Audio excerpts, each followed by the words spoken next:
Hello, everyone. It's Whitney Will from Hearth Astrology, and this is Dually Noted, your astrology podcast. I'm here today with my friend Nicole Stark from Io Astrology, and we are here to do your February forecast. Hi, Nicole. Hey, Brittany. We got here. January, huh?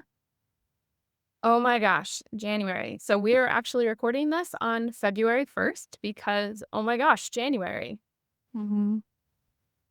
Yeah, we knew that it was going to be a lot, but like we were talking, it was amazing how much showed up on a personal level, that I just wasn't prepared for.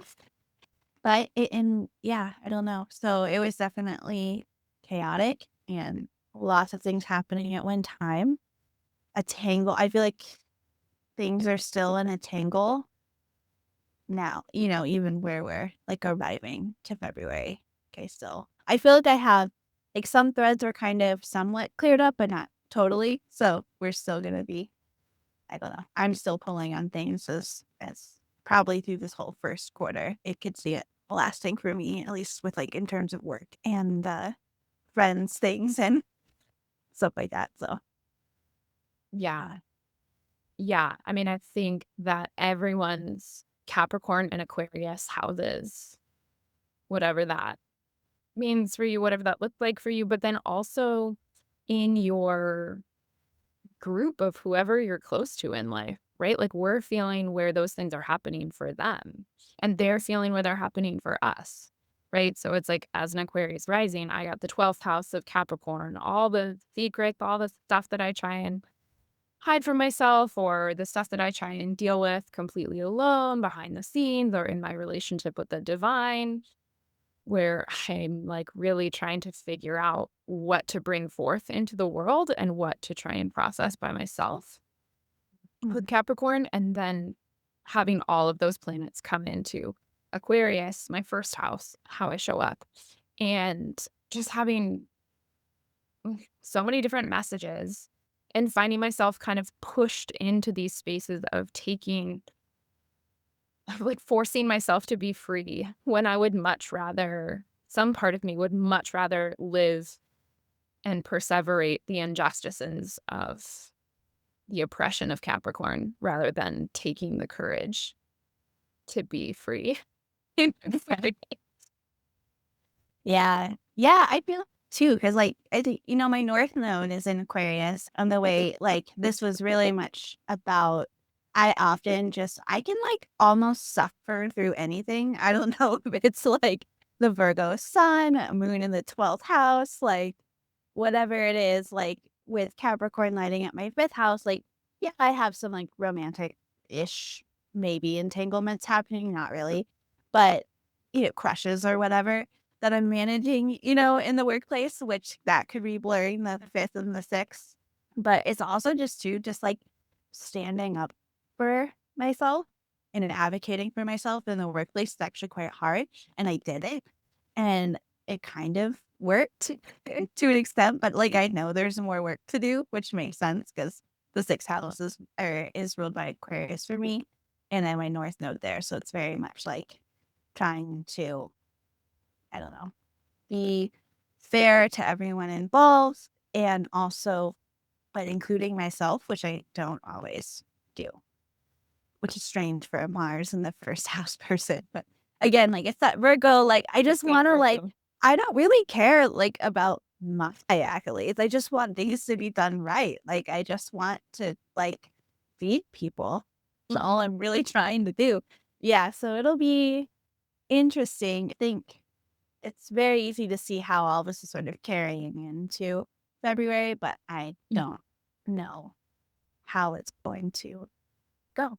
Yeah. More. And I think Yeah. part of that too, right, is that because we're dealing with Capricorn and Aquarius so much in January, both of those signs are traditionally ruled by Saturn. And Saturn is in the very end of its story in Pisces. So we have a ruler that is winding things down, making peace with ambivalence, right? Like recognizing how much we did accomplish during Saturn's time in Pisces, but really like about to step into a new mission. And so it's kind of like, okay, the stuff that is unresolved from the Capricorn and Aquarius stuff, we're probably gonna answer it from an Aries place rather than this kind of closing down a predominant Piscean ethos. Yeah, definitely. Because like, yeah, Pisces is such that's the last sign going where yeah, the last sign going in the first sign. Clear as that, you know? Right. We're going from the most collective sign to the most individual sign, which is such a tone change, such a vibe shift of those houses. And so, right, like we're in the like peak of letting go, make peace, see what happens, virtues of Pisces into like, Nope. I need to do what I need to do, and I need to do it right now. yeah, That's gonna be kind of tough with Saturn in the yeah, sign, yeah, that wants to just sort of like race to the top, and then Saturn just being a sign that likes to kind of be more measured and take its time and build things correctly. Um, I work with a Mercury, in, conjunct Venus and Aries, and my Mercury is conjunct Venus and Libra. So it's hilarious watching him do stuff. And I'm like, oh, we were trying to like make concrete, and just like do this thing really fast. And he's like, I'm just gonna dump this whole bag of concrete into the bucket with the water. And I was like, maybe we should have layered that first. I'll fix it. But he just, just does it, and I was like, this is so Saturn in Aries, like kind of coming up on that. Like, just no, the concrete is not going to mix in a bucket, darling. Like, it's this. You can't do it that way. But you just like watching, going, oh, well, we'll be able to fix it, I think. And it did, and it was fine. But it was just so funny to watch, like that sort of impulsive, like, I just want to get this project done. And surely we could just do it this way, it'll all be fine. Versus somebody who wants to like maybe stop and think about it for a second. Yeah. That's I forgot about that analogy, but yeah, I remember watching that and going, the upcoming times. oh, yeah, They'll have to mix your concrete in a wheelbarrow or something else. It will not work in a bucket. Uh, yeah.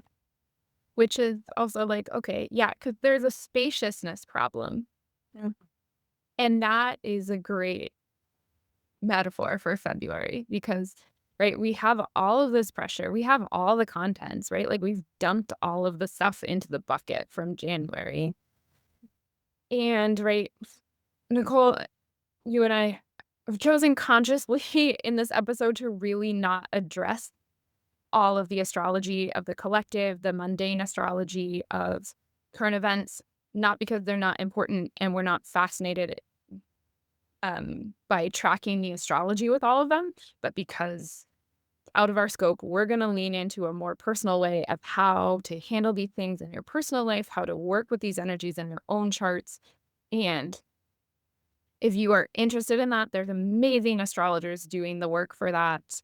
The February episode of the astrology podcast is out now, and it is, I think, one of their best episodes ever. And they dive into all of the geopolitical astrology of the moment in such a beautiful way. So definitely go check that out if you're interested in that. We are going to, again, try and keep things a little bit more personal and even share some of our personal stories and our personal lives. Yeah. We're just gonna experiment with that. You guys are welcome to send us feedback about that. Um, Yeah, it just, there's so much going on, and it just takes like the history that's coming up right now. Like, there's an insane level of research that, they're all able to do. Like, that's their whole livelihood. I have other things kind of going on, and we can speak to our personal and like philosophical or spiritual, like terming, like working through. But yeah, I also was trying to keep up with them, I feel like, and I just got so exhausted. I was like, I don't. have the bandwidth for this. And I think honestly, yeah, it's all interesting, but we really need to there's I think the part of the revolution that's coming is also spiritual in nature.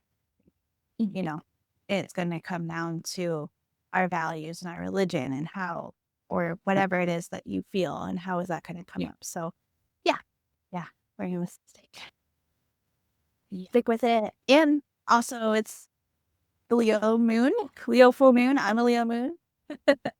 I'm a Leo stellium. Done. Yeah. So the full moon happens right on your moon. It happens right on my descendant, which I hadn't made that connection that your moon is right on my descendant. Yeah, that actually makes perfect sense. It makes perfect sense. Sure. So glad to have you here. Yeah, this Leo full moon. So it's happening on February 1st, right now while we're speaking, at about 2:10 p.m. Pacific time. You know, what's interesting about this moon is that ordinarily, if we were talking about the last full moon before an eclipse in this way, I would be saying, this is the last uneclipsed Leo full moon for 2 years. But that's actually not true. We have no Leo lunar eclipses. So actually, in the entire period that we are having eclipses in Leo and Aquarius, we will not have one Leo lunar eclipse. Yeah. You know, that's interesting. I mean, maybe nice for your moon.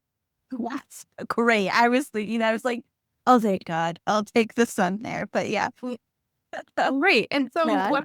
what that tends to look like from a personal level is that, right, like we won't be having we'll only be having the solar eclipses, which mean the solar eclipses happen on new moon. They're supercharged new beginnings. And so we're getting all of this kind of raw creative energy in there, and not so much a culmination or a reflection energy in that space. So I'm really interested to see how that's going to play out. Also, because it's very much in contrast to the eclipses that we are in and still in Pisces and Virgo, where we only had one solar eclipse in this whole 2.5 year cycle of these eclipses. We only had one. It was 6 months ago in September, where we had one very broken, beleaguered solar eclipse at 29 degrees of Virgo opposite Saturn. And honestly, that eclipse feels like we've never gotten out of eclipse season since then. It feels like it's just been such a drag of just not getting released from the things that it brought up, which just feels so much like a solar eclipse opposite, or really any new moon opposite Saturn, where you just feel a kind of sense of not just hopelessness, but just putting so much effort into something and not being able to make um real progress, which is just part of it. We haven't found the solution yet to those things. But I feel like now, having been in them for over a year, these Virgo and Pisces eclipses have been so much about acceptance. And the eclipses that we're moving into, the Aquarius and Leo eclipses, where we'll have the opposite. They are all solar eclipses except for one partial lunar eclipse that happens in August of 2027. That is an Aquarius partial lunar eclipse. Besides that one, they're all solar. So they are just bringing in so much, like, where are we taking initiative? Yeah, it's wild that it's so this Leo Aquarius is just so short, but so weirdly potent because it is just this two new saw the solar eclipses. Yeah. And I'm seeing that as being super short because the last one, we're getting the first one, and then the last one is in 2 years. It's in January of 28. But yeah, It starts bouncing in between Capricorn and Can. It's just not like a fully Yeah. And imposed. just like, it has kind of been like that too. I know. Yeah. So, yeah, it's tying all of these things together in ways where, right, like we're in a kind of divine tangle. I think that's why I feel like it's just never stopped, though, because it's just everything is just sort of snowballing into the other thing, carrying it with it. Yeah, I don't know. I will say that I do think it will alleviate when Saturn moves out, and because Neptune's everything out of Pisces as well. I think that it's going to be such a relief, even if the eclipse is still happening there. But we'll talk about that too, because that can ties the retrograde that's coming out Yeah. So I'm going to pull up the chart, for right now. And this moon, is there anything else you want to say about it? I mean, we kind of, looking. It just is. That I have. It's just, yeah. I feel like there's just a tension between like this, the Leo expressive, those like warm Leo moon stuff, as far as like your emotions kind of going through the Leo archetype of this. You want to have fun, but it's also really expressive. And then just the tension of all of the weight in Aquarius. Like, so, like, just because there's so much happening. But it does seem like this moon doesn't really stuck you. So I also think there's a way that this moon, maybe it's just because where it is for me, but it feels like it's really about like releasing um some kind of all of this tension is built up as much as it can. There's nothing you can do. And it's just like we're getting ready to go into this whole new era in Leo and Aquarius just coming up. And with them flowing before and then in the cycle, it's just going to be like 2 weeks of shedding skin, or rawly expressing yourself and kind of preparing and just like really letting go. It also is weird that it's the eclipse will be too with the Lunar New Year with and symbolism the fire horse year, which is just upping the fire element even more. And that this week, this like 2 weeks is really just about like getting in touch with this Leo side and then just kind of letting the waves settle because this whole new soul age is going to start. And this is the seed bed. Like maybe I'm doing a lot of like working right now, so a lot of like creating the bed more than you think about that. yeah. Yeah. And so, right. So I like that framing of it. I mean, we are kind of questioning whenever we're visiting the Leo archetype, we're also asking about the hero. And we're talking about the hero as an archetype, the individual fulfilling kind of like a sacred mission, either whether you're trying to like solve your ancestral trauma or defend your values in the collective, right? Like, what does a hero look like? And I think part of the eclipses is reconciling with that. And I think that we have seen that, these acts of heroism coming up in the culture and what that looks like now. And that we'll keep seeing that unfold. Um, right? What do we owe ourselves and what do we owe each other being in the balance of Leo and Aquarius? And then with Uranus stationing right during this full moon, um, how that is really bringing a, a sea change, possibly, or like surprising pieces. So maybe let's lean into this final Uranus station in Taurus that, it goes exact on the third. But when we're talking about outer planets stationing, right, they're stationing for weeks. They're at the degree where they're slowing down and stopping up for weeks. So it's not like something that you're only going to feel or see on February 3rd, you're probably, listeners and you and I are already in it, and we have been for the last few weeks, and we will be for the next few weeks. Yeah, it's like like a star with like about in us that's pulling the energy in before it like explodes outward. Yeah.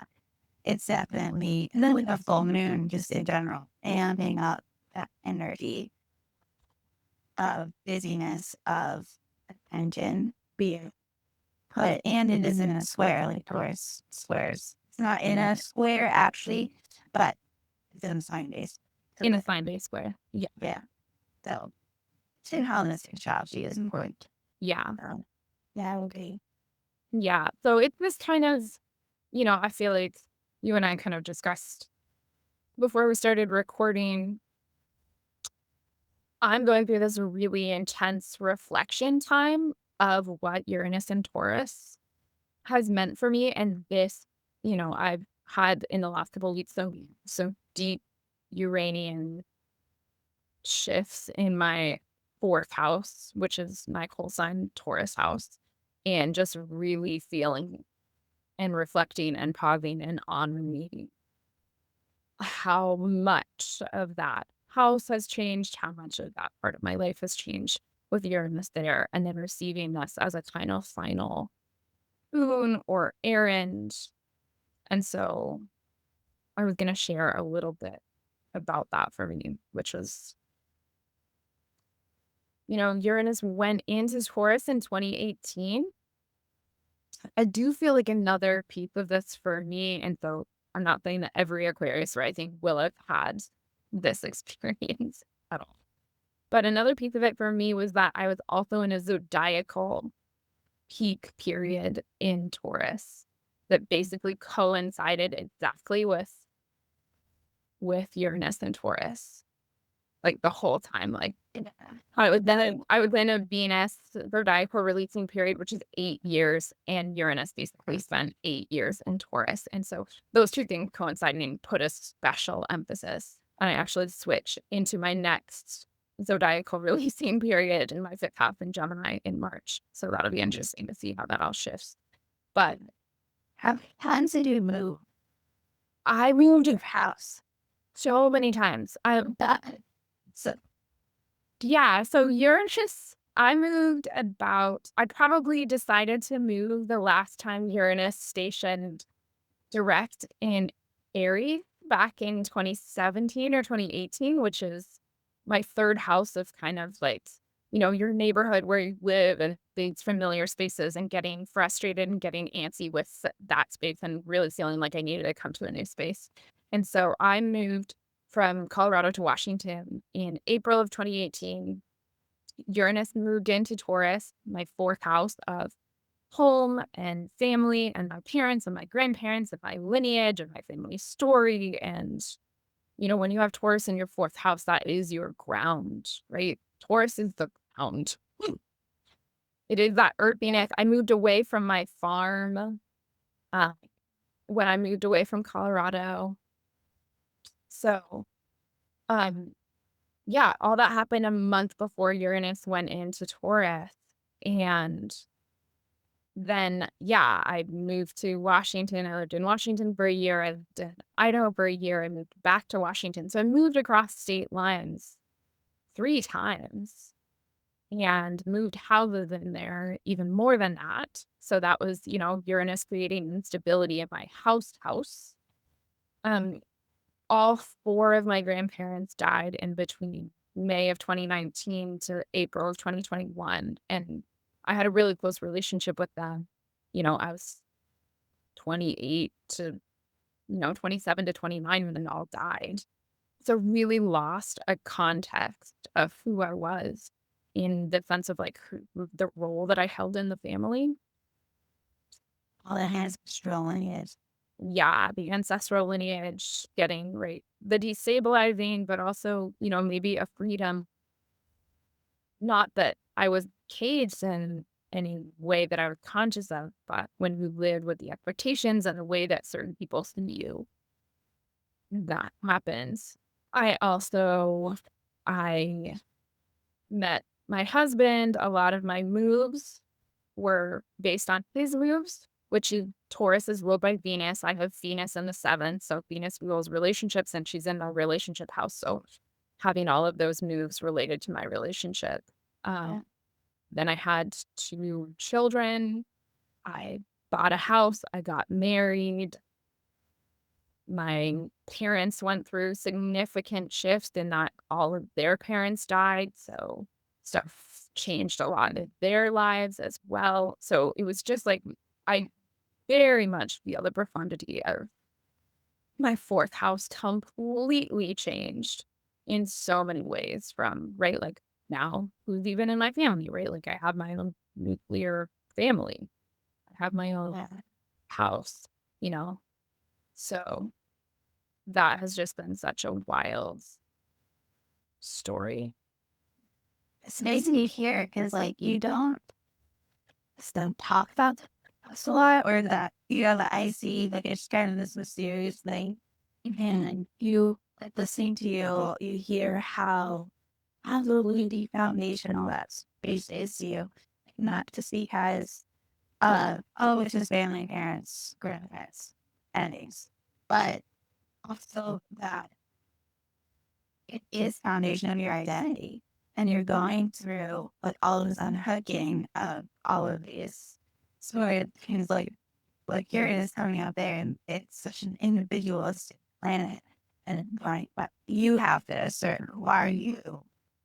And all of this is falling apart, and then you're finding like your own foundation because it is yourself esteem. I think I would put that there too, because it based off of family bringing and stuff like that. And Yeah, and I think even for me, I have nothing natally in my 4th house, right? It wasn't even it's not even like it was, I've got a bunch in my 7th house, so it was wearing all of that, but really it wasn't even about that. It was just like, okay, the whole foundation is getting redone. And one thing that I always tell people when we're talking about Uranus transits in that the most helpful way to negotiate it is really with a spirit of experimentation. And that means you go like, okay, I'm gonna try this. Okay, I'm gonna try this. And at no point you think like, aha, I have figured out the thing.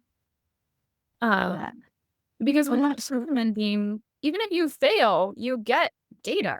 And right, like I tried out living in multiple states. I tried out living in multiple houses. Like, there are lots of like, does this fit? Does this not fit? Do I feel too confined? And then to speak to the IC too, right? Like, my IC in a whole sign houses is not in my 4th house. It's at 0 degrees of Gemini. And so as Uranus moves out of it, and when Uranus was stationing at 0 degrees of Gemini this summer, oh my gosh, the restlessness was just so intense. So, um, yeah, you know, yeah, that's wild. And I mean, it's funny because I also moved around, not in my home, but in my car. And so, like, when Uranus went in, Taurus is the seeds of like, I'm going to leave now. Were there. And actually, every time I've been like, no, I want to live here. No, I want to live here. No, I want to live here. It was like things got really bad.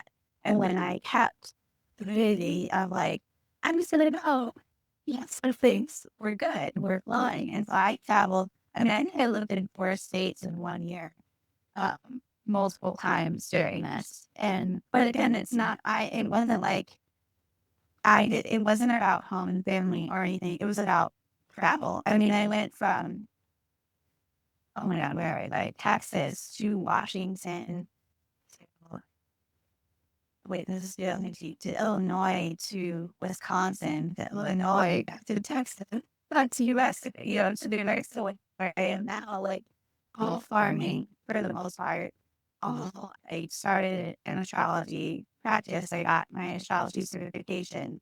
I I can still feel like there's like a last little bit of uh, learning, and I still feel the pull of going. But I think one of the things for me that I've come to terms with is that as a Virgo rising, Sagittarius ruling the fourth, my home is the world. Like, I don't actually have one spot where I can say that I'm tethered to, but I can say that I belong to the world and I want to see the world and I want to be okay. And I think not being okay with that was like trying to do the whole thing. Like, I just have been there. I'm not like, I never was going to go to college and get married and have a dog and do that. It just wasn't going to happen. And so being comfortable with the way that my life looks, even though it's different from everyone around me, is important. And in the ninth house too, it rules your philosophy, your life philosophy, and your higher education and travel.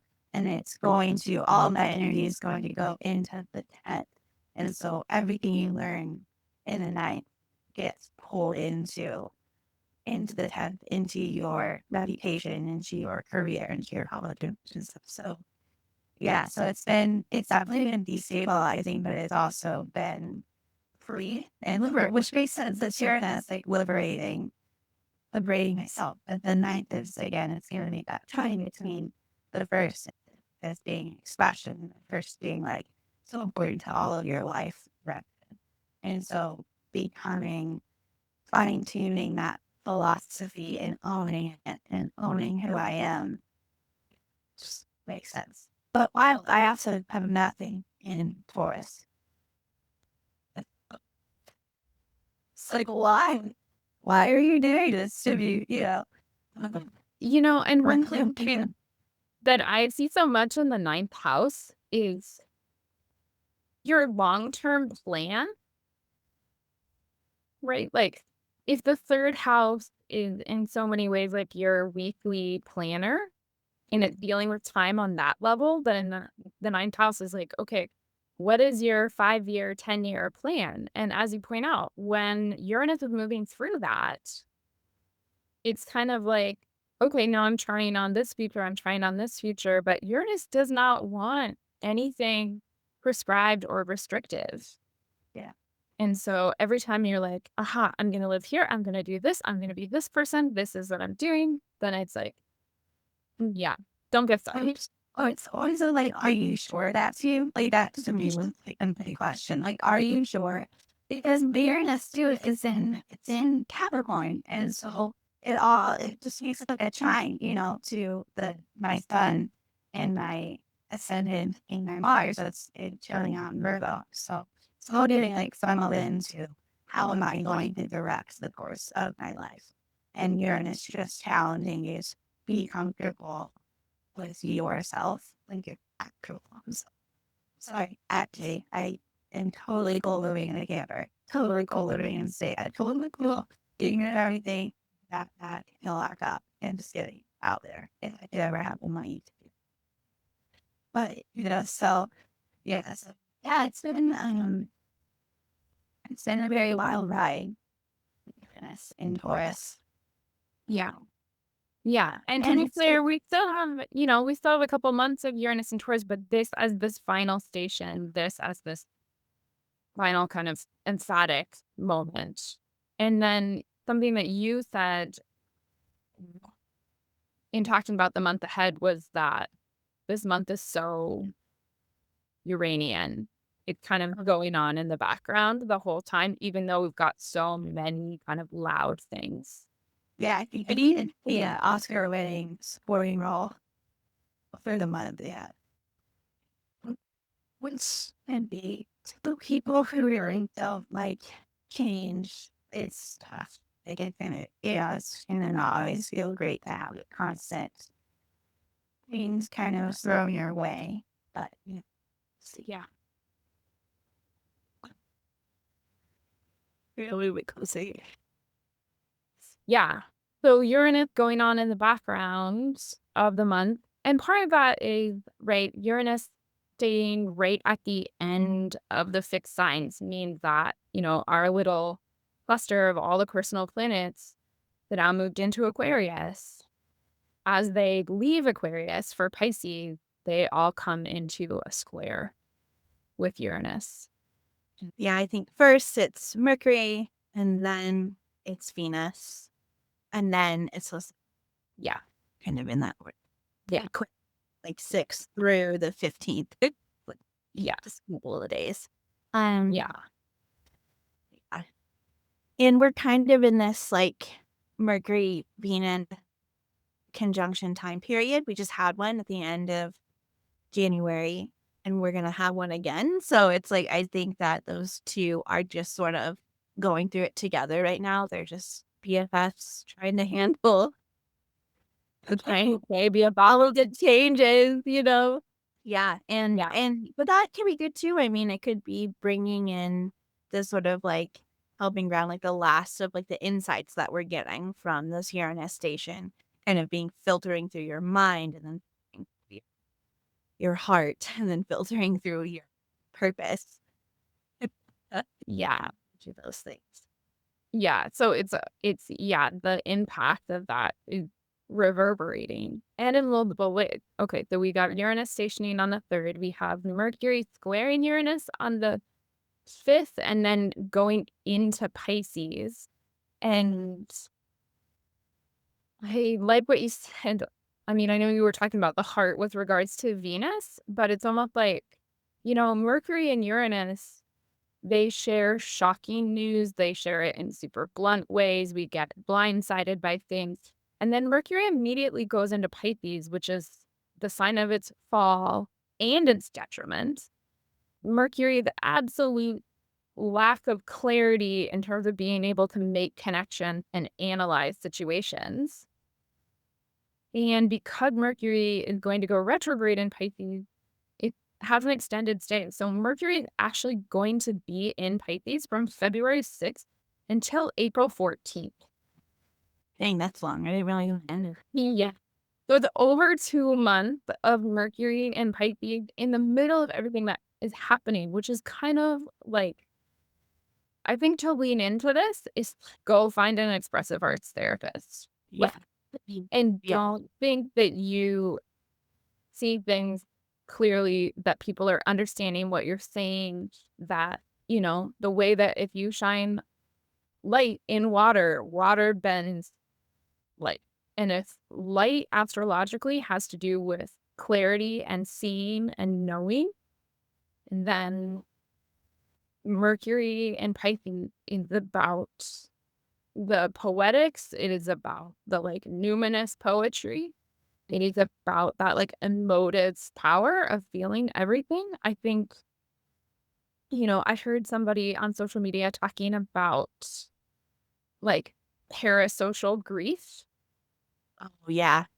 Yeah. of, like, how we are. Yeah. I mean, our whole world is changing. Our whole everything. And you and I have been talking about that for so long just because the Saturn Neptune, which also does go exact later this month, that's all building. And so I think there's a lot of grieving. I was thinking of this Mercury retrograde really like just being so surreal. Like, I think the world gets surreal. And also don't expect anything to be on time. Don't plan to get anywhere on time. Like, I have my stepmom and my little sister, both Mercury and Pisces people. They just operate on a different time zone. Super creative, just musicians and artists, like drawing, all of that. So just, I mean, it's almost like you just can't try to make sense of anything, but like you're saying, just feel your way Yeah. through it. Because it is, yeah, this is the felt end, I think. We've been mentally knowing that it's on the horizon. I think this is the time period where it just kind of sinks in. Yeah, and I think that too, there can be a tendency when we are in such a chaotic space to grab onto things, to grab onto really strong narratives so that we can feel more settled with all of the uncertainty. But I think that, right, Mercury is the ruler of Virgo, whose primary virtue is humility, and Pisces, whose primary virtue is compassion. Having humility and compassion instead of pride about the things that you feel like we are watching chips fall that are outside of everyone's control. And also, right, Mercury being your language and how you use your voice, the more humility and compassion, and right, the Gemini virtue of curiosity that we can have in our communication while people are negotiating such times, I think is going to be the biggest path towards grace. Yeah. I also think that it's like almost the most rebellious and revolutionary thing we can do is to be compassionate right now because in a world that is so seeking you to pick a side and be divided. And that's not to say that you don't have strong opinions.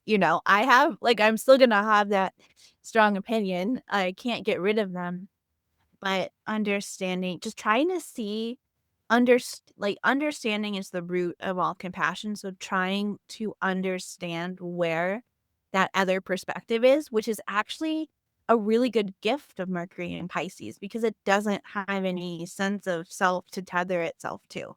It is able to kind of swim in and out of all of these different perspectives. That's why it's so connected to art because that's what, like, when you make art or when you watch a movie, right? Like, you have to be, if you're a writer writing a script or something, you have to be able to sink into this character and this character.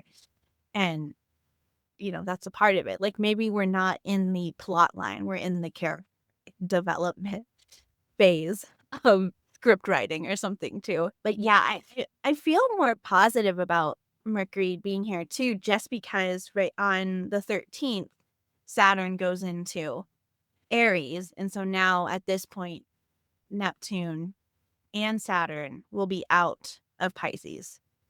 And so that will alleviate a little, like, I don't think we're gonna, yeah, I don't think it'll bring clarity, but I think you'll actually be able to, there'll be a relief in the ability to feel or in the ability to grieve or in the ability to see Mhm. because you're not going to be so weighed down or confused by this. So when Mercury retrogrades here, it's the first time it's retrograding here in 2.5 years without Saturn and like 14 years without Neptune. And before Neptune, there was Uranus. So Uranus has been rising before. So Yeah. it was 2003 since there has been an absence of outer planets from Pisces. So yeah, and I think you're right. You point to something really great too, which is like, okay, yeah. So a Mercury retrograde is a really great time to reflect on what Pisces or what Neptune in Pisces has been, what Saturn in Pisces has been, and a really great time to sort through that stuff. I don't love for Aquarius rising, but Mercury retrograde in our second house from Mhm. February until the day before tax day. Yeah. So what tax then is really overwhelming and right. Okay, now but my taxes will be last minute too. Yeah. Well, yeah. And the fact that there's like it's like how many people are gotten from the IRS right now to process all of these. Yeah, no. Yeah, I guess I'm looking forward to it because it's Virgo rising. This is the seventh house. And just being able to process everything that has happened from like a relational standpoint, even legal standpoints. Yeah, it I'm kind of curious because I think I've been telling you, it's been like a parade of exes. So I am somewhat interested in what happened this time. Like, I'm not sure, but yeah, like Who may not resolve things, but they've all come through. So I don't know, but yeah. But even then, like, I have hope that whoever does return, that whatever thread has been left unresolved will be able to have that meaningful, heartfelt conversation and see each other's sides and it release it, closure, whatever. yeah, So, yeah, yeah. And that's just gonna deepen throughout the month because, right, Mercury moves into Pisces on the 6th, it goes into the shadow of its retrograde on the 11th, it stations retrograde at the end of the month on the 25th, and so that is really gonna marry February and March together and kind of co-occur with the eclipses. So yeah, so then we've got Venus squaring Uranus on the 8th, which she ruled Uranus. She has been the ruler of Uranus and Taurus. So in some ways, right, okay, we've got the ruler from Aquarius, that freedom-loving sign, Uranus being the modern ruler of Aquarius, which I don't think about too much, but okay, we could pretend that there was some kind of mutual reception there in that square. Yeah. Your of Uranus bringing some qualities that we might traditionally think of as Aquarian to Venus. And so this last kind of moment of the tension between those two in this desire to break free, it kind of reminds me of Mary Oliver's poem in You Do Not Have to Be Good, You Only Have to Let the Soft Animal of Your Body love what it loves, Mhm. and that feels like a Venus Uranus thing. She was I think part of that is the dialogue between religion and then her life as a lesbian person negotiating that during this time period. But I think that's true for all of us in different ways around the ways that we feel limited in our capacity to care about the things that move us because other people might have expectations that we should be constructed another way and how we push against those or not. Mhm. Yeah, even just to dream and to go after, like, Venus is what brings us joy, happiness, pleasure, ease. It's not supposed to be complicated. Love is not supposed to be pain and suffering, like, I get that, like, yeah, you'll always go through those times, but love is a gift, and it's also Venus is she loves herself and she loves other people. So it doesn't have to show up in like an external relationship. It could just be you. Like, are you free to love yourself, right? And who is constricting that? Is there really something else, or is it coming from here? And that's gonna be different for everyone. But it definitely could show up externally, but also internally. Yeah. But it's just a quick moment too. A quick moment. And then we get Venus in her exaltation. I mean, Yeah. it could be really great. Like, whenever liberate yourself from this, and then yay, like Yeah. art. Yeah. Right. Poetry. You step out of context where you don't feel like you can be yourself and you kind of dive into the warm soup of Pisces, right? It's almost like Venus strips off her clothes and jumps in the hot tub. Yeah. Sounds nice. Actually, I'm trying to do something right now. Do you want to do it? And and I think Venus in Pisces is the sweetest thing happening in February. Like, that is the one solidly good piece. She moves into Pisces. She also, builds towards a trine with Jupiter in Cancer. And so there are these places of softness and sweetness and creativity in the midst of whatever else, in the midst of the Uranian stuff and the eclipse stuff. It's almost like this is where we go to, like, rest, and, like, all of this crazy stuff is happening, and, I mean, of course, there is a twinge of escapism. You can't with Pisces, you can't not talk about, right? There's higher ways of doing things and lower ways of doing things, but, it's like the world may feel like too much, but it actually isn't too much for Pisces because it's so diffuse. Like, you can go into that's like why water is healing. Because when you go into the water and you're floating in there, like you're a part of something way bigger than yourself, right? In the ocean or in whatever. And you can release and you can feel rejuvenated. And we may just need to spend a little more time in those spaces more often from now until April, which makes sense considering what's coming, and what's been in it. Yeah. Yeah. And so the first 10 days of February are kind of like, okay, there's still a lot happening, but I think that there's a real distinction. Once we hit about February 10th, we're a week out from eclipses. February 11th, Mercury enters the pre-shadow. And the 13th, Saturn enters Aries. And so that kind of, the end of that week feels like this big shift of like, okay, now, right, like now the undertow has pulled us. Now, like, we don't need to swim with the current, just it carrying us, right? Yeah. And it's best to not resist it. And we get like a clue of like where this helpful stuff is, because then on the 16th, Mercury is going to trine Jupiter, and that's one of 3, right? Because Mercury is about to go retrograde. So we're in this pre-shadow. So too, like while we're talking about this, like it's also anytime it's pre-shadow, just keep your eyes open for clues. Like anytime Mercury does something, it's gonna come back and do that. So take note in your journal.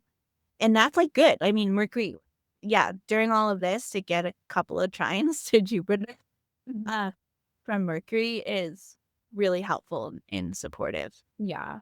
And I think for Mercury in Pisces in the pre-shadow, for those of us, you and I included, with intense Virgo placements, is like a place to practice letting go of the control Yeah, so high.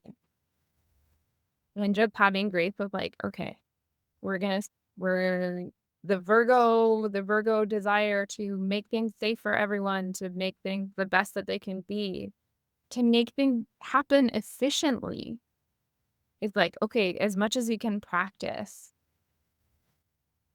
surrendering during the pre-shadow, I think it really will make the retrograde period a lot more gentle. Yeah,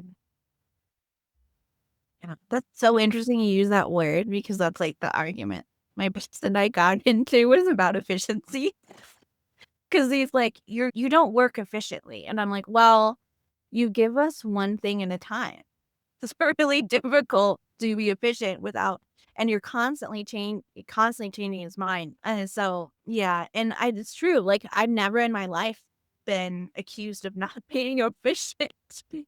Like, but he doesn't believe it. I want to be like, dude, you're talking to like a triple for what are you talking about? Like, Yeah, Virgo, you would get out of my way, you know.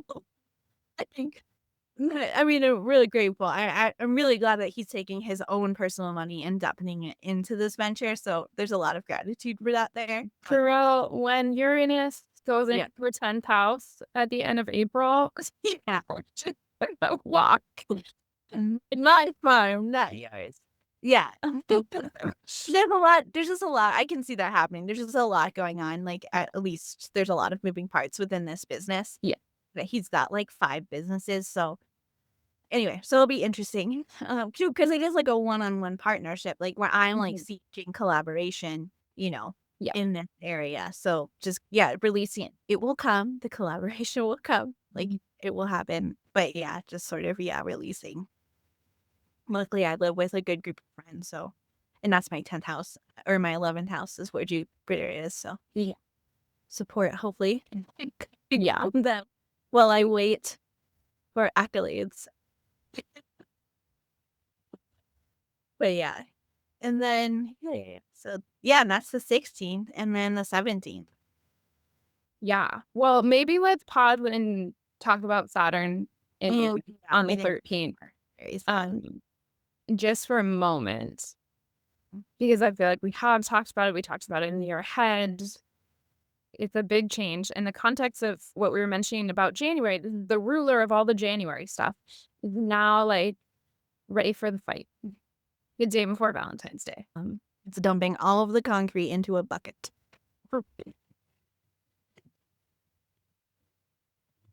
It's like, let's know it.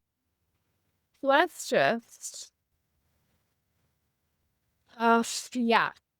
So let's see. Aries is my third house. I have nothing in my third house. Saturn and Aries as a personal transit. I mean, I'm kind of taking notes. I think part of it is the like working against part of my third house is just being like, I'm not going to pay attention to things that I think is boring. And Saturn being like, actually, you have to learn how to do things that you think are boring.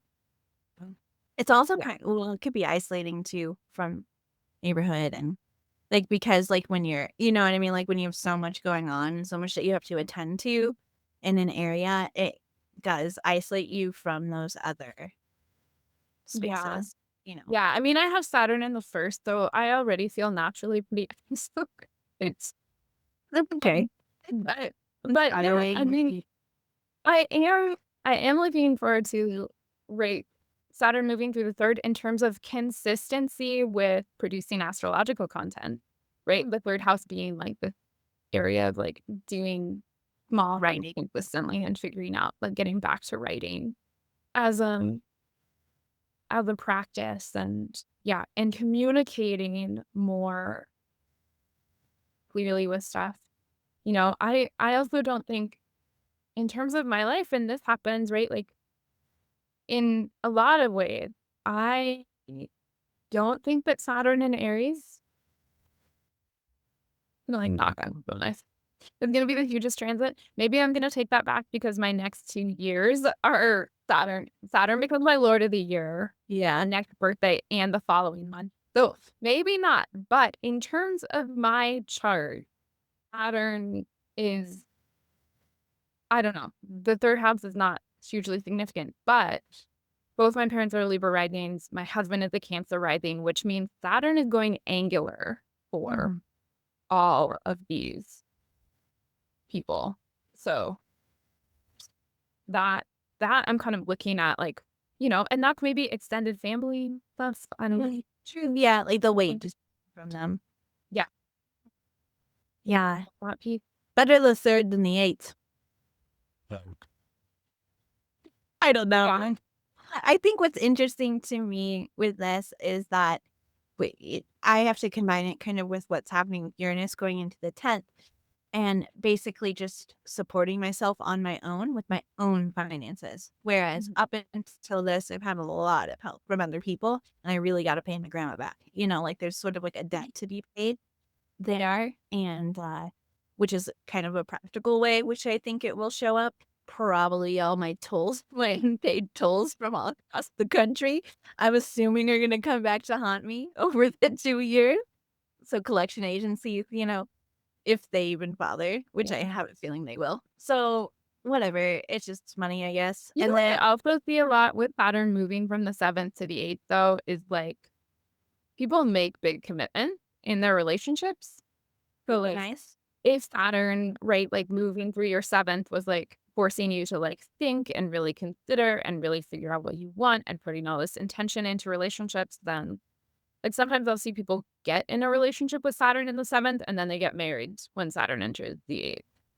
Or the opposite. They know they're ambivalent about the way that things are going. And then when Saturn enters the 8th, they're like, okay, we needed to poop or get off the pot. And so, like, we're going to make a big life decision about not sharing our resources. But Yeah, it'll be interesting. Yeah, we'll see. And then like having that come to a space which has been for me so wounded by Chiron is interesting as far as like intimacy and things go. It could not be there. There could be nothing, or it could be something that like is, yeah, like actually worthy to commit to. So it's always a hard thing to commit and feel like, especially Virgo rising. I just am like, well, I'm fine on my own. Like, I don't know. So, yeah, I don't know. Am I gonna be like a nun or am I gonna get married? I have like it could go in either direction for me as far as what I want.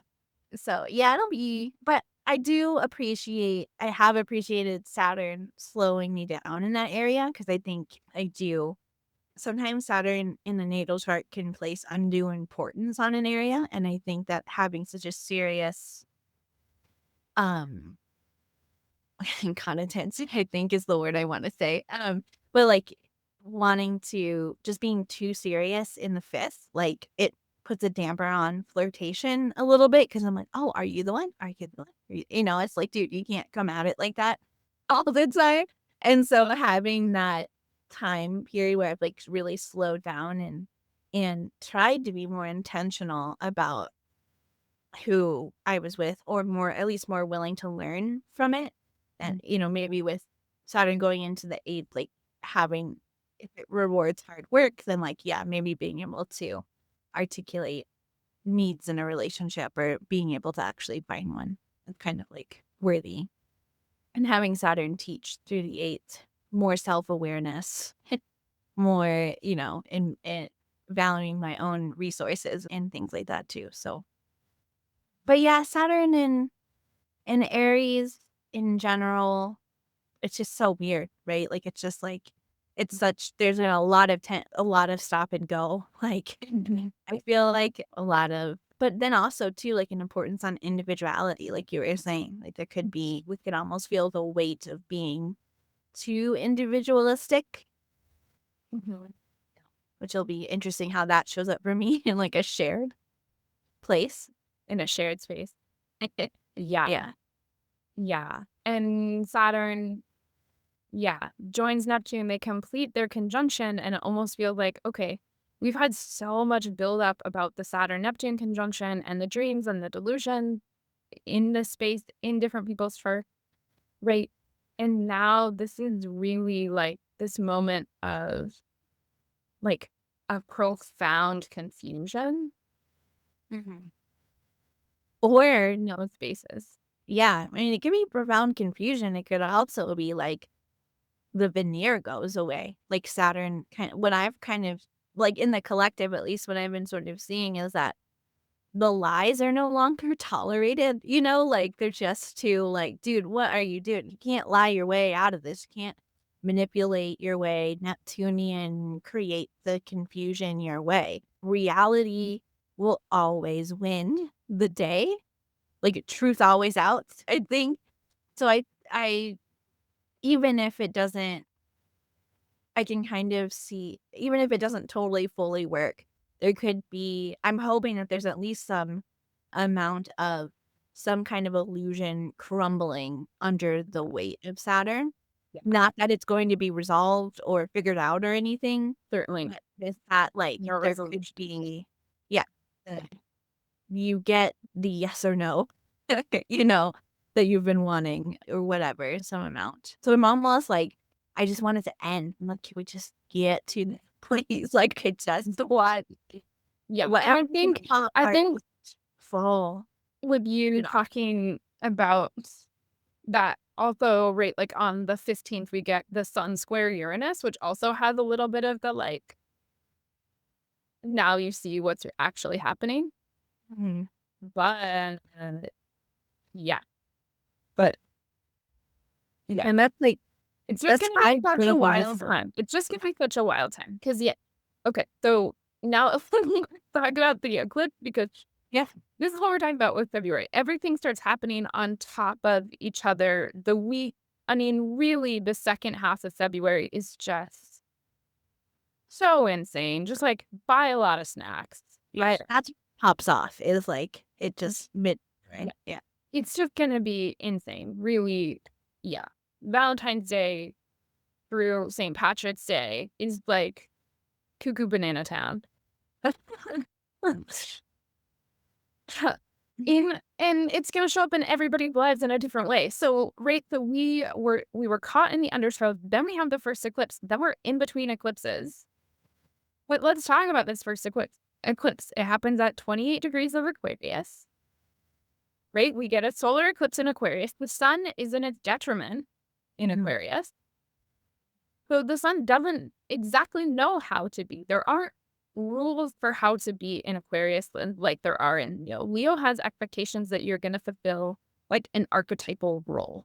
And Mhm. Aquarius does not have that. You are in exile. You are without the expectations a solar thing that you have to be. And so then to have the sun even eclipsed in there, right? Further dampening. And right after squaring Uranus, it's like there's kind of a free for all in that you can just the solar things can just do whatever they want. Not really whatever they want, but for Nicole, it's almost like all the expectations get suspended. What would you do if you were totally free? Yeah, that's a nice way of looking at it. Yeah. What would you do? We totally agree. That's a great question. As far as like gaining clarity about again, like, yeah, it's individual. Right. When we're in Aquarius and Leo, we are always talking about identity. That's Yeah. the axis of identity to me. Yes. And in Aquarius, though, it's just you get this crazy polarity where you have like on one hand these fixed ideals seeking to impose their will onto everything around it. And also on the other side, the higher ideal of everything is equal, of like, of liberation, of freedom of expression, of freedom of a type of love. Like Yeah. everybody, and then, yeah, we're not talking about too much, but like the US is a natal Aquarius moon, so you can see this even in our collective history too. Like, And not only are they just Aquarius, they've got 27 Aquarius. So, right, the natal moon of the US. And and in the country's chart, the moon represents the people. yeah. And we've always been split, to be quite honest, since the Yeah. beginning Yeah. of our time. And it's always been, and I think so this is the moment where, yeah, it's like, what would you do if you were totally free? Like, what and freedom and liberty is such like a part of our national fabric. Yeah. There's not, but it's never always been truly equal, even though proclaiming to be. And that is something we have to reckon with. And we've been having to reckon with that from the beginning because, right, like the Constitution is antithetical to the Declaration of Independence. How do we, right, as a people based on freedom, how do we negotiate the limitations of those freedoms for a sense of fairness? We are also, right, as a nation, a natal Saturn in Libra. And so now we have Saturn in Aries. Yeah. You know, how are we stress testing all of that in opposition? Yeah, but this is a wild eclipse. And right in this eclipse, right, we will not see the culmination of until the Aquarius full moon, which will not be an eclipse. That happens, I think, at the end of July. But yeah, this one is going to be totally wild. This one is also happening right on Trump's descendant, Right. but opposite from the original Great American Eclipse, which happened on July 27th of 2017. That happened right on his ascendant. And so, right, we've got I don't know. Yeah, we dipped into the mundane, but it was so hard not to in the context. Yeah. All those stuff with this eclipse. Um, And it is gonna seep into your personal life. I think this is one of the moments where it's like, if you are an American, you have to answer these questions in your heart because that's what's gonna lead the country in the direction that we're gonna go in the future. what does it mean to be an American citizen? What does it mean to be a citizen of the world? And also the darker sides of freedom, which is, right, like, what's that? There's a song lyric, freedom and having nothing to lose, which We all have everything to live. we have everything. We have everything to with. Yeah. Yeah. And what's really interesting, there's two things too then with this. Kind of seated in this is this buildup of Mars Uranus. So just like keeping that in the background, like I think we'll just talk about it later because that really culminates the end of the month. But there's a goading there, that's just gonna I'd be a precursor to then probably what happens all the way in July when Yeah. it joins Uranus Yeah. on the 4th of July. Oh boy. Yeah. But then the other piece that's maybe a little more interesting, more personal, is that the same day of this eclipse is Venus conjunct the North Node in Pisces.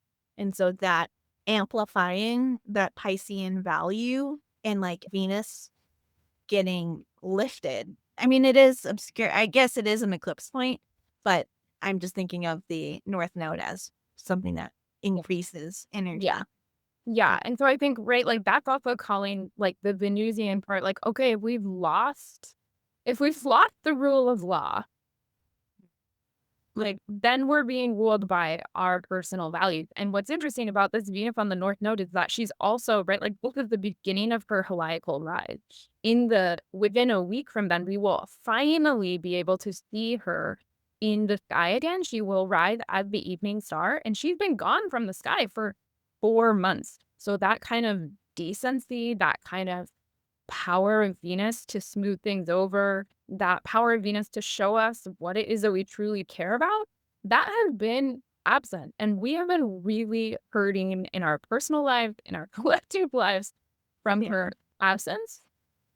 And she hits the North Node, and then she's coming back, and we really need her. Yeah. Yeah. And she encoded into the Mercury retrograde. So this is kind of, to me, it's nice. Like, yeah, I think you're right. Like, Venus really is the sweetest part of February.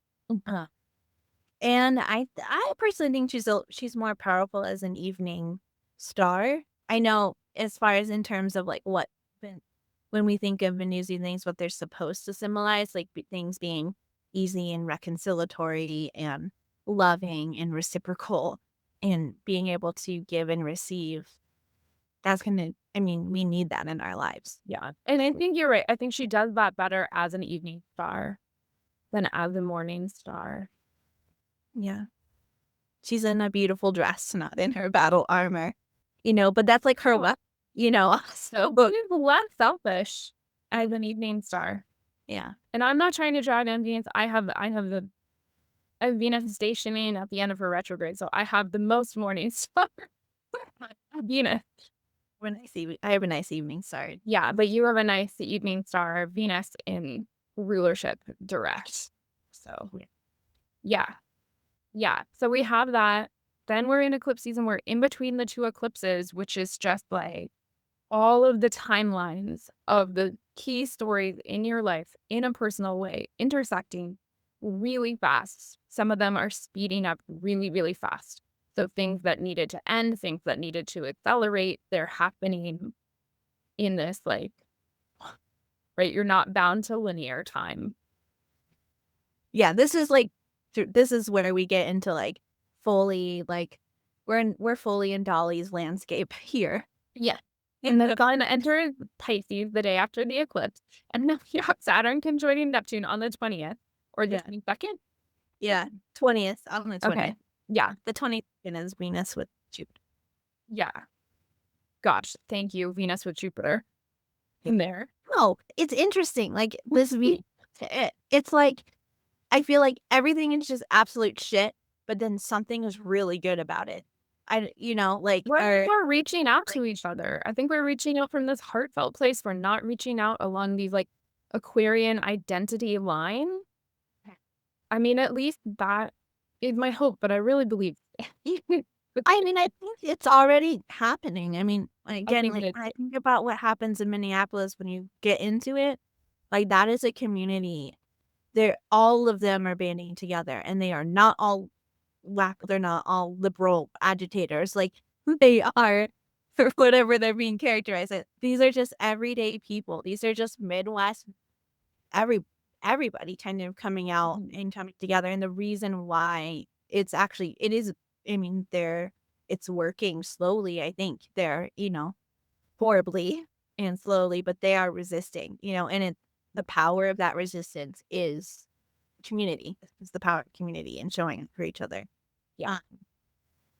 So I think this is the moment maybe where things turn into a movement. Like we're getting away from these flare ups of protesting or these all around the country, and where things sort of maybe start to coalesce along But the thing I think is that, yes, Yeah. but it will happen for both sides, both whichever side you identify with and the opposite side, right? Because we have Saturn and Aries drawing the battle lines now, Mhm.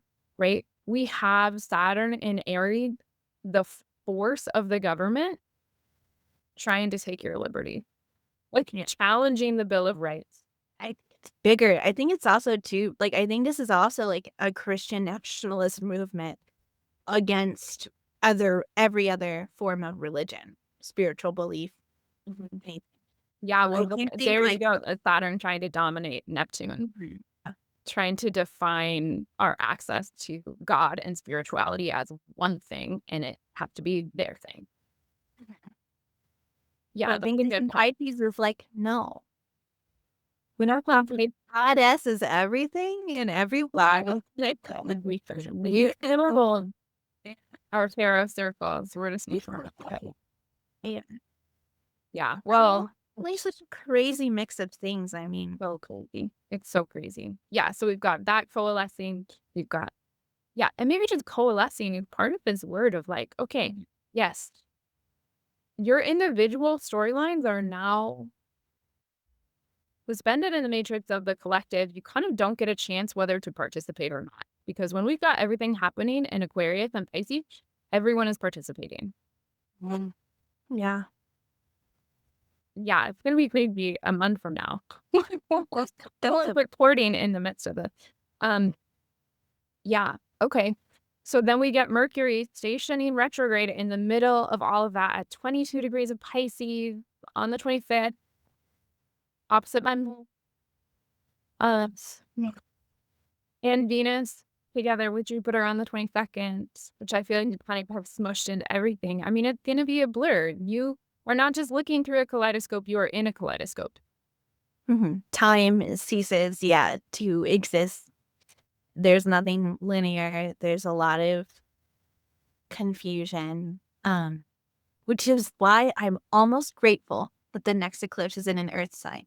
Because, like, do you think about, like we haven't talked about this either, like, but with this eclipse cycle starting in Leo and Aquarius and fire and air, with Saturn and Neptune into Fire. fire. And then the 17th is the lunar new year where we're born into the fire horse. We go into the fire horse year. Right. And then it's just so much fire, which can do, I think it's just burning everything up. Yeah, and it's being fanned, right? We get Uranus into Gemini, we get Jupiter later this year is gonna go into a fire sign. We're just everything moving in. And I think it will probably, if you are a fire and air person, this may even overwhelm you. It's almost like too much of a thing, which, and we have so many world leaders that are this way, like especially running Yeah, the United States. yeah. It's literally everyone. It is everyone at the top tiers. Bernie Sanders is a Virgo. Bernie Sanders is an Aries moon, as is AOC is an Aries moon. Yeah. He's a Virgo sun. He's a, we could declaim him. Yeah, no, it'll be, yeah. It's just there's a lot of, yeah, just a lot of passion and a lot of emotion too, because then Pisces like breaks in that like sort of water piece. And I think that's what where both fire and water agree with each other is in passionately felt emotions, and they're sensitive. Fire signs are the quietly sensitive one. Um, or maybe not always so quiet. Okay. Yeah, I mean, February is so wild because it ends at this crescendo on On one February 27th. So that's something else that I'm gonna bring up the chart for that we can just talk about everything that happens. They're great. We're a few days away from that full moon that's gonna be an eclipse. So we're at like the busiest time of the lunar month, Mhm. right? Everything is like rising. And then we still have that Saturn Neptune conjunction, but on the 27th, we get three three really stacked transits. So I'm just gonna name them all and then we can break them apart or smush them together or whatever. We've got Mars forming an exact square with Uranus. Mhm. We have Venus conjoining retrograde Mercury, Number 2. number 2, and we have the sun exactly on the north node. And Yeah. that is the second to last day of the month, which is We think we can parse it out a bit. I think I remember looking. So okay, so the thing about exact moments though is that you do feel these transits before they're building. happening, Yeah. and I I'm think not that sure that you're gonna feel these ones distinctly because of how much is also happening, but there is yeah, kind of like all the sound is rising yeah, at the same time. Who doesn't have something going on? you know, yeah, it's the Pluto is a thing. little bit off in the corner for a moment, thank goodness. Yeah, I think I just always think of like the moon as being the one who kind of like when things pop off, it's often triggered by the moon has to trigger that transit itself. So like when does the moon I thought it was the 21st. Yeah, the moon on the 21st will sextile Mars. It'll square Pluto. And on the 23rd, the moon will conjoin Uranus. So I feel like we might feel the Mars Uranus stuff that's like maybe stronger a little bit more like between the 21st and the 20 really the 23rd because that's when the moon squares. The moon will be in Taurus and the moon will be squaring Mars but conjunct Uranus on the 23rd. Yeah, but then again, right, like, so after the 27th for the moon goes into Leo on the 28th, and for then the 28th, 1st and 2nd, even building up towards that eclipse when it's in Leo, it's opposing, it's setting Yeah. that square too, so Maybe it's like it's kind of suspended through time. But yeah, just watch the moon. Like that's like like whenever this happens, like I just always I'm like, okay, what is the moon doing and how is it gonna because that's what like if the moon is the closest celestial body that filters all of the celestial energy, like that's how it kind of gets sucked in. But yeah, I mean Mars so to me, finding all of that Pisces stuff yeah. and bringing in all of that, but yeah, I mean, it's just The Liberation Day recurrence. We had that April 1st of last year. The moon was conjunct Uranus and Mercury was retrograde, or I think Venus was retrograde conjoining Mercury. So it might be, even in your personal life, harkening back to April 1st of last year in a weird way, kind of coming back here. But yeah. I don't know. I think I mean, yeah, that one, Mars square Uranus will probably be the hurt. That one will hurt, I feel like. Yeah. Yeah, and interesting, so my mom's son is in late Taurus, and my dad's son is in late Aquarius. Oh, My dad's son is also my dad's February or yeah, sorry, January 20th. So it's early, but he's also an Aquarius sun. It's his ninth house and he's yeah, finishing up school, which is crazy. Like he has this whole saga with school. So I really love that. Like when someone was telling me, I'm like, oh my God, this is so literal and probably like, the best thing. And the thing is he's doing like psychology and in philosophy classes. And I'm like, well, is it rubbing off? She's like, I think so, And so it's like also just like, and then Pluto being on and off his sun this whole time, just instigating this transformation. Yeah. yeah, I'm eager to see how that goes for once in a more positive way. But yeah, with Mars there, I'm not sure in that. He's very driven to do it. yeah, Which is nice. yeah, Sometimes Mars can just be that. yeah, Your will, your drive, you're like, I'm going to do this, damned of the consequences. And Uranus is like, yeah, that's my vibe too. Doing things damned the consequence. Yeah. yeah, it definitely had, like, jumping in to the deep end, and things are already pretty deep at this point, so, yeah, it's just gonna be a wild ride.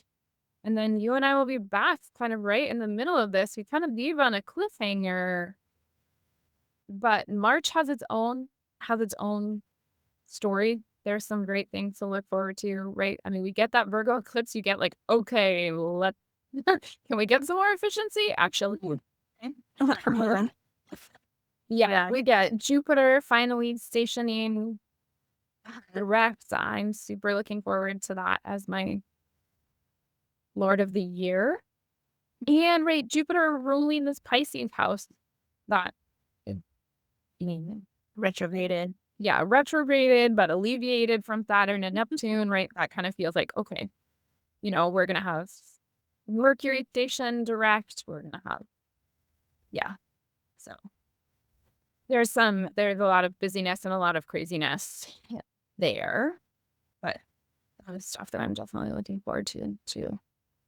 So thanks for joining me. Yeah, of course. I feel like we're not ending it on any way note, but it's kind of impossible. Yeah, Right. like you said, like it's just gonna. Right. And you were taking a snapshot of the end of February and just be a blur because things are moving so fast between February and March. Yeah, and it's Yeah. the shortest month too, so it's like already got that kind of going for it.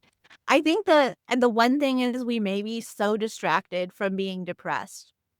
I don't know. Like it's like the February blues, but when I look at this, I'm like, I don't even know. Like I think we're just sort of like, yeah, there's a lot of grief and a lot of things going on, but I wonder if it's just sort of there's so much going on and it's so busy and it's so big. Oh, you mean like we're gonna be distracted by how much is going on that we won't be depressed? Yeah. Or like we'll have moments of like being able to sink into the Pisces and the grief and things, but then something else will happen. We'll get distracted out of it. Yeah. Yeah. But also I'm living somewhere where there's an abundant amount of sunshine.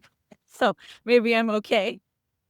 That's the one thing I can say about this is New Mexico is just very bright and sunny and I kind of love it.